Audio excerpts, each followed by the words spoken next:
The Red House Mystery by A. Milne.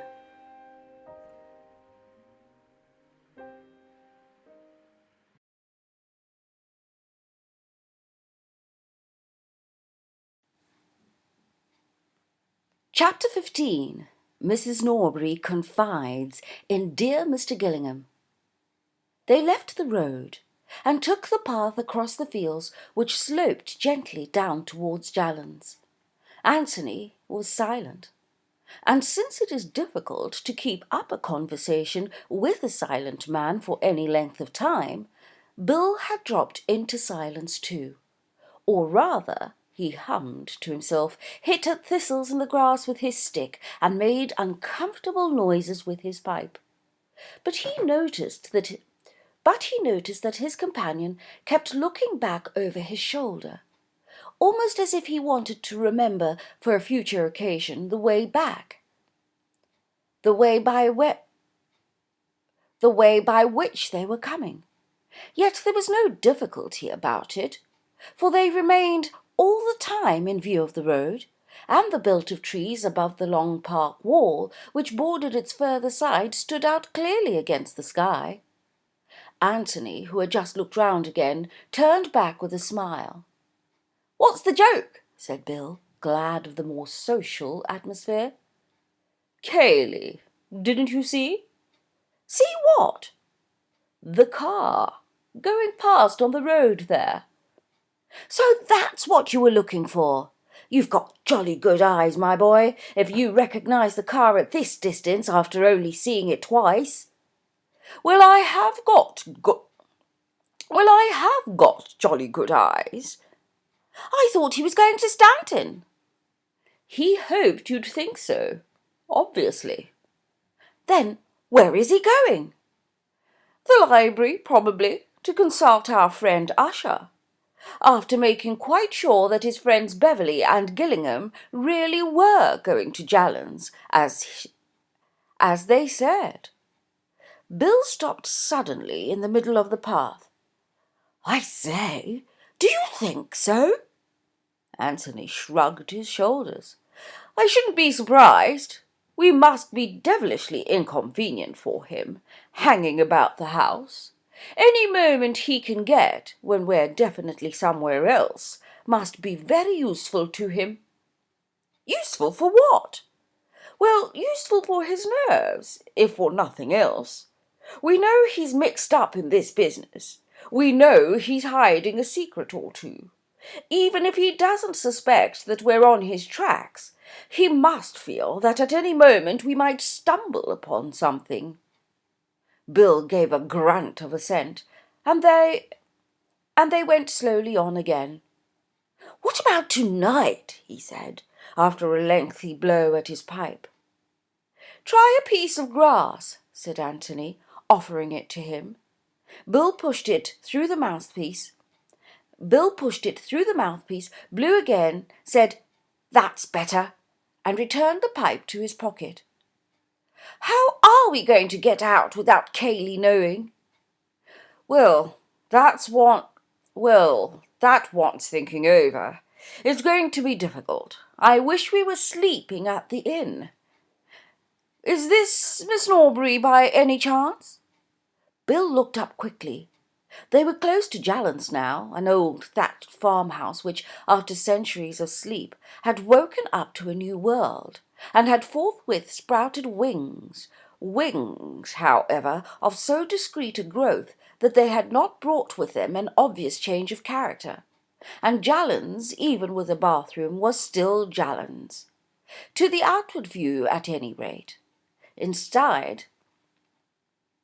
Inside, it was more clearly Mrs. Norbury's.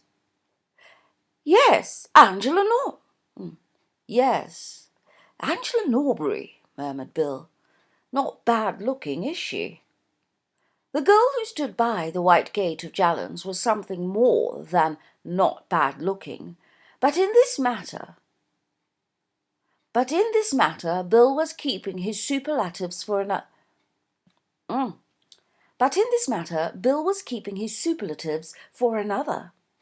In Bill's eyes she must be judged and condemned, by all that distinguished her from Betty Calladine. To Anthony, unhampered by these standards of comparison, she seemed, quite simply, beautiful. "Cayley asked us to bring a letter along," explained Bill, when the necessary handshakings and introductions were over. "Here you are. You will tell him, won't you, how dreadfully sorry I am about what has happened? It seems so hopeless to say anything, so hopeless even to believe it, if it is true, what we've heard." Bill repeated the outline of events of yesterday. Yes, and Mr. Ablett hasn't been found yet? She shook her head in distress. It still seems to have happened to somebody else, somebody we didn't know at all. Then, with a sudden grave smile which included both of them, "But you must come and have some tea." It's awfully decent of you," said Bill awkwardly, "but you will, won't you?" she said to Anthony. "Thank you very much." Mrs. Norbury was delighted to see them, as she always was to see any man in her house who came up to the necessary standard of eligibility.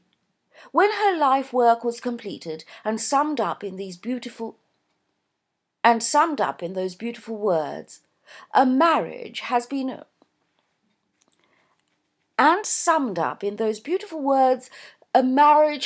arranged and will shortly take place between Angela, daughter of the late John Norbury," then she would utter a grateful Nunc Dimittis and depart in peace to a better world, if heaven insisted, but preferably to her new son-in-law's more dignified establishment. For there was no doubt that eligibility meant not only eligibility as a husband, but it was not as eligibles that the visitors from the Red House were received with such eagerness today. And even if her special smile for possibles was there, it was instinctive rather than reasoned. All that she wanted at this moment was news of Mark, for she was bringing it off at last, and if the engagement columns of the Morning Post were preceded, as in the case of its obituary columns, by a premonitor bulletin, the announcement of yesterday would have cried triumphantly to the world, or to such part of the world as mattered, "A marriage has very nearly been arranged by Mrs. Norbury, and will certainly take place between Angela, only daughter of the late John Norbury, and Mark Ablett of the Red House." And, coming across it on his way to the sporting page, Bill would have been surprised, for he had thought that, if anybody, it was Cayley. To the girl it was neither. She was often amused by her mother's ways, sometimes ashamed of them, sometimes distressed by them. The Mark Ablett affair had seemed to her particularly distressing, for Mark was so obviously in league with her mother against her. Other suitors, upon whom her mother had smiled, had been embarrassed by that championship. Mark appeared to depend on it as much as his own attractions, great though he thought these to be. They went a-wooing together. It was a pleasure to turn to Cayley, that hopeless ineligible. They went a-wooing together. It was a pleasure to turn to Cayley, that hopeless ineligible. But alas, Cayley had misunderstood her. She could not imagine Cayley in love, until she saw it, and tried, too late, to stop it. That was 4 days ago. She had not seen him since, and now here was this letter. Oh, she dreaded opening it. It was a relief to feel that at least she had an excuse for not doing so while her guests were in the house. Mrs. Norbury recognised at once that Anthony was likely to be the more sympathetic listener, and when tea was over and Bill and Angela had been dispatched to the garden with the promptness and efficiency of the expert, dear Mr. Gillingham found himself on the sofa beside her, listening to many things which were of even greater interest to him than she could possibly have even hoped. "It's terrible, terrible," she said. "And to suggest that dear Mr. Ablett—" Anthony made suitable noises. "You've seen Mr. Ablett for yourself? A kinder, more warm-hearted man." Anthony explained that he had not seen Mr. Ablett. "Of course, yes, I was forgetting. But believe me, Mr. Gillingham, you can trust a woman's intuition in these matters." Anthony said that he was sure of this. "Think of my feelings as a mother." Anthony was thinking of Miss Norbury's feelings as a daughter, and wondering if she guessed that her affairs were now being discussed with a stranger. Yet what could she do? Yet what could he do? What indeed did he want to do except listen? In the hopes of learning? In the hope of learning? Mark engaged or about to be engaged. Had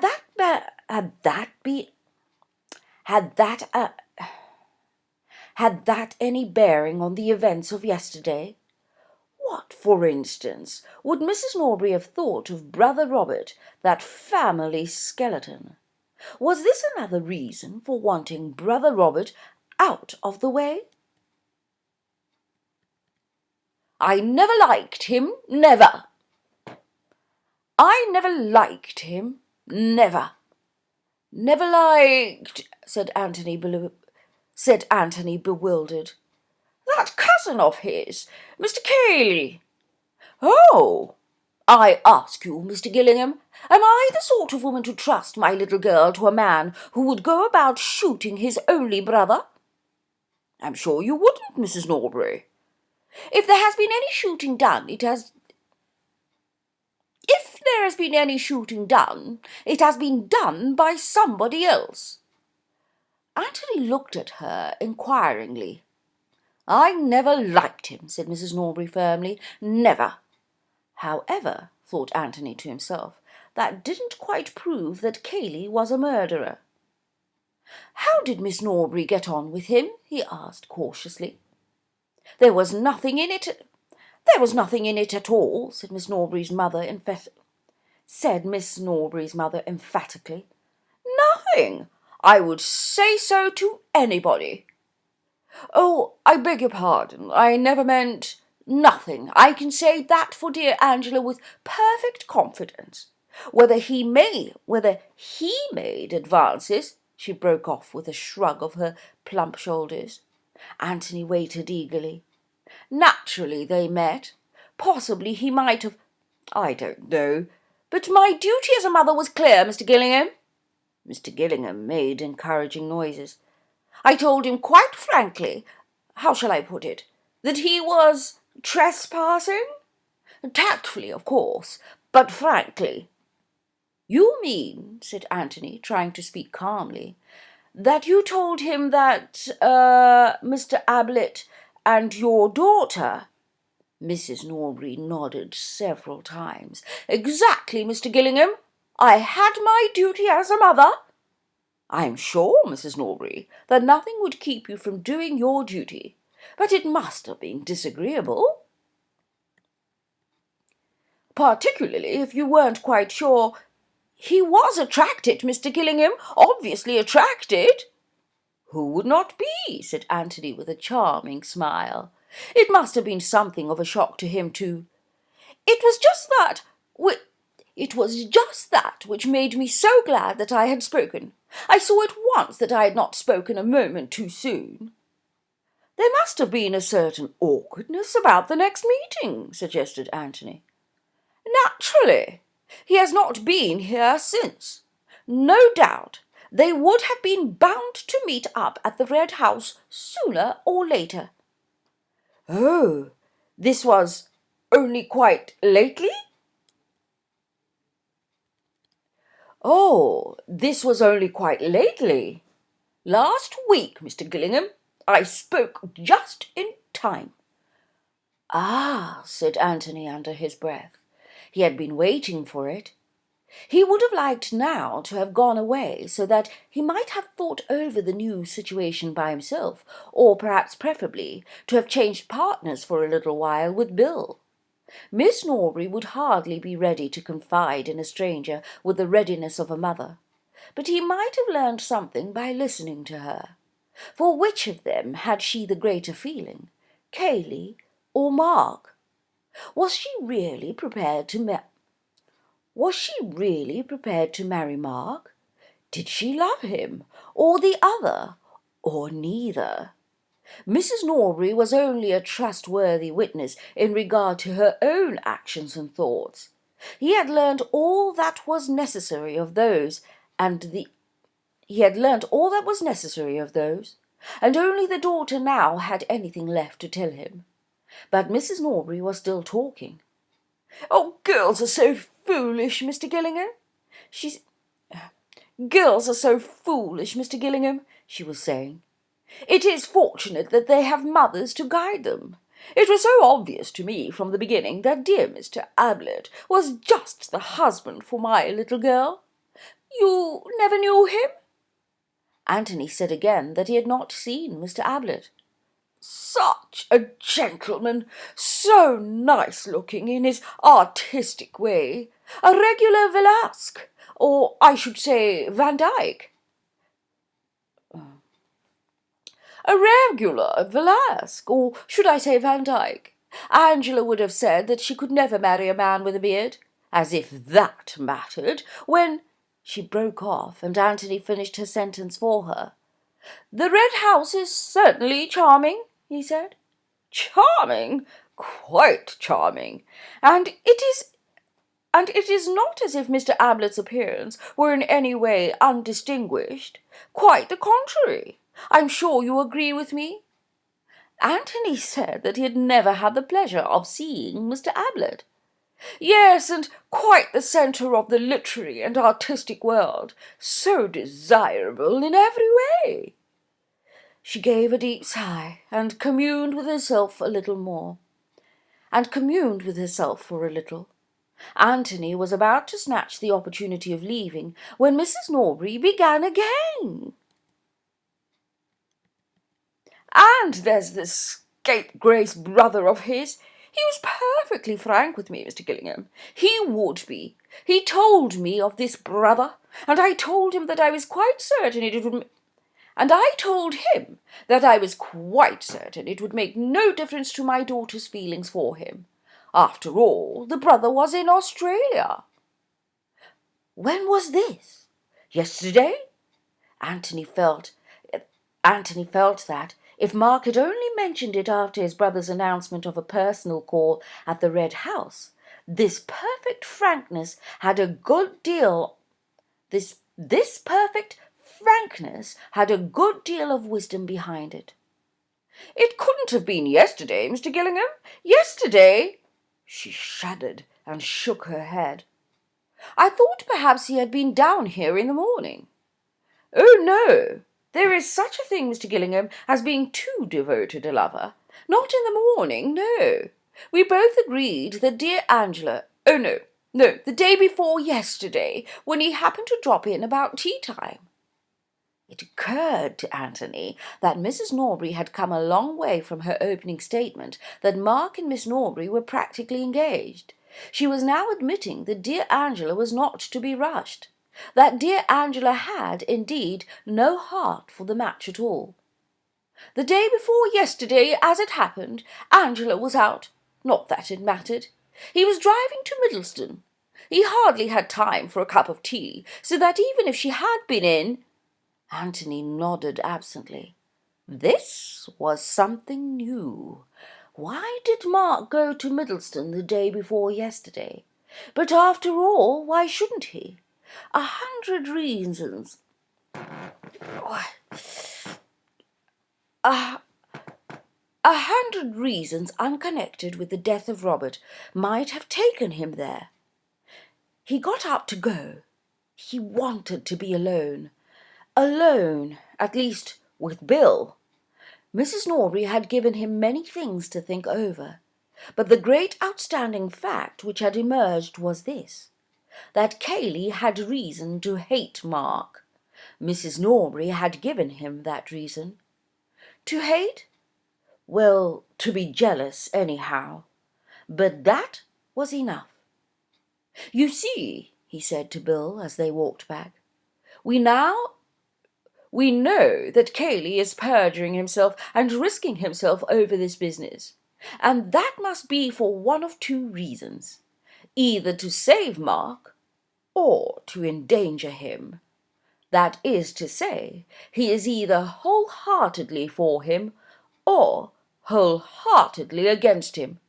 Well, now we know that he is against him, definitely against him. But I say, you know, protested Bill, one doesn't necessarily try to ruin one's rival in love. Doesn't one? Said Anthony, turning to him with a smile. Bill blushed. Well, of course, one never knows, but I mean, you mightn't try to ruin him, Bill, but you mightn't try to ruin him, Bill, but you wouldn't perjure yourself in order to get him out of You mightn't try to ruin him, Bill, but you wouldn't perjure yourself in order to get him out of trouble of his own making. Lord, no. So that of the two alternatives, the other is the more likely.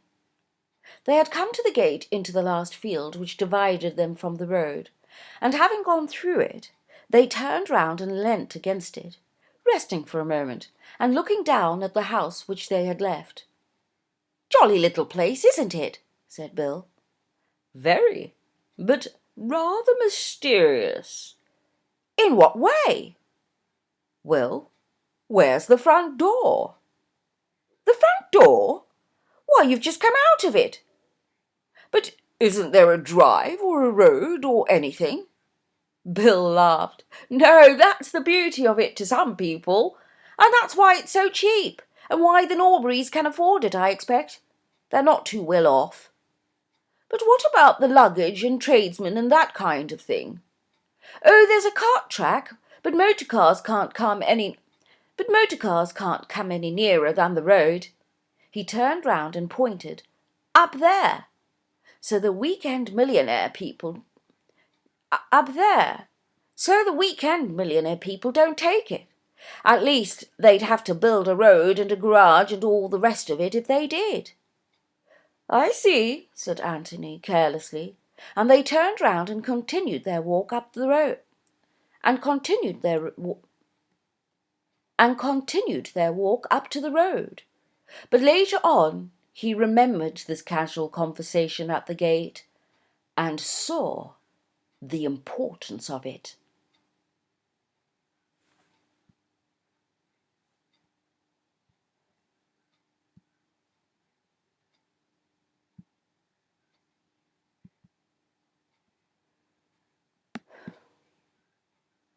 I don't know why this won't work.